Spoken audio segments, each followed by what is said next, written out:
मीरपुर माथेलो वेझो 20 सालनि खां रोलड़े जो शिकार बणियल डहरकी शहर जे जीटी रोड जी तामीर जो कम शुरू थी वियो। उन सिलसिले में अॼु डीसी घोटकी उस्मान अब्दुल्ला ऐं पीपल्स पार्टी जे एमएनए सरदार ख़ालिद खान लुंड जे फर्जंद सरदार नूर मोहम्मद खान लुंड डहरकी पहुची नेशनल हाईवे खां मंगरिया पंप ताईं 30 करोड़नि जी लागत सां ठहंदड़ रोड जो इफ्तिताह कयो ऐं कम जो पिण जाइज़ो वरितो। उन मौके ते पीपल्स पार्टी जे एमएनए जे फर्जंद सरदार नूर मोहम्मद खान लुंड चयो त हू बिना कंहिं फ़र्क़ जे शहर जी अवाम जी ख़िदमत करे रहिया आहिनि।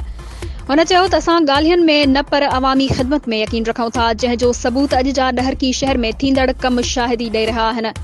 हुन चयो त डहरकी शहर लाइ तालीम, सिहत, रोड जी तामीर लाइ 1 अरब रुपयनि जा कम मंज़ूर कया विया आहिनि, जिन मां केतिरनि स्कीमनि ते कम शुरू कयो वियो आहे। उन मौके ते डीसी घोटकी चयो त डहरकी तालके में 50 आरओ प्लांट मंज़ूर कया विया आहिनि, जॾहिं त डहरकी में पब्लिक पार्क जी बहितरी ऐं लाइब्रेरी लाइ बि स्कीमूं मंज़ूर कयूं वियूं आहिनि। हुन चयो त समूरियूं स्कीमूं शहरियुनि जी बहितरी ऐं सहूलियतनि लाइ ॾिनियूं वियूं आहिनि।